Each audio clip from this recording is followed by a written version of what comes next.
What's going on, world? This is a project of mine, C. Moody, Common Insight, present to you a poem. The land we call home is not what it seems, and lately it's become a series of nightmares than dreams. Over 200 years this nation was declared its own, and from those few colonies this nation has grown. Even now we celebrate its birth every year as a country united, even though we're divided. America, why you lying?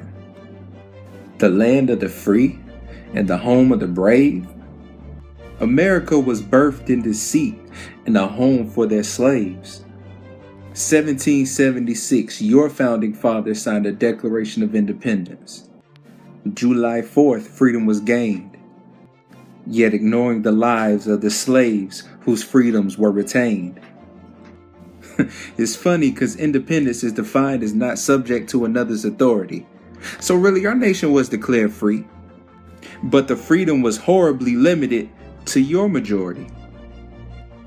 It took almost another century for slaves to be free. Even then, you chose to have us segregated.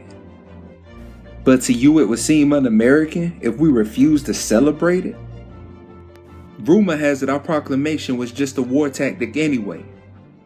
How could it have been an act of love when our people were still being raped, whipped, battered, lynched, drugged, hung on just about every and any day? But we were and still are called savages. I can't even feel good saying we've been given the short end of the stick because your people took that to damage us.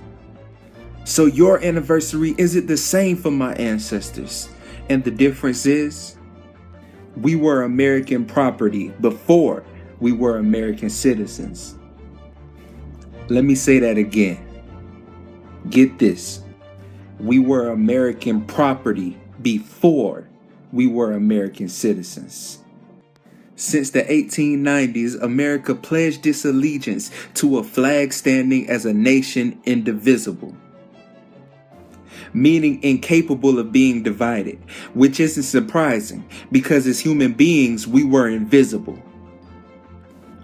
On the American color palette, we've always been divided, black and white, and forced to fight for civil rights in a country allegedly founded in unity, while the civil eyes of the so-called civilized basked in the guise of their fathers' civil lies.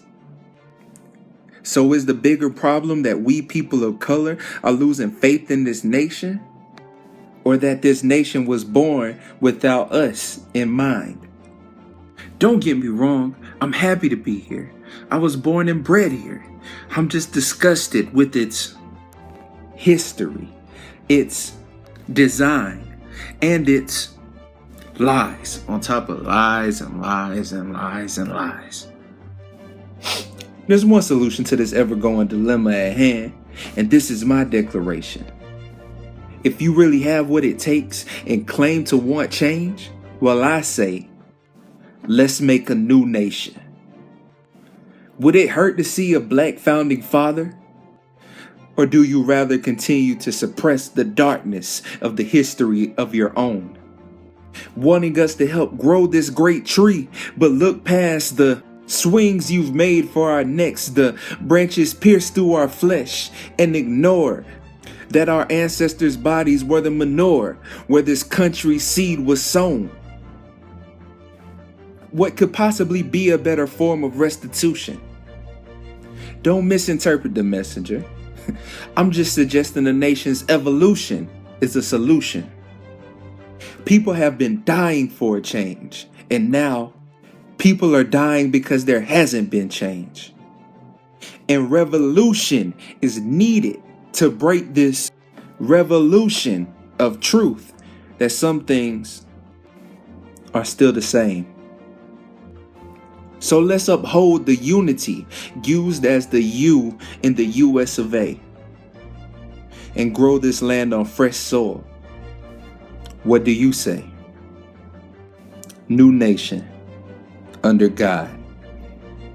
God bless. Be easy. Hope you understand.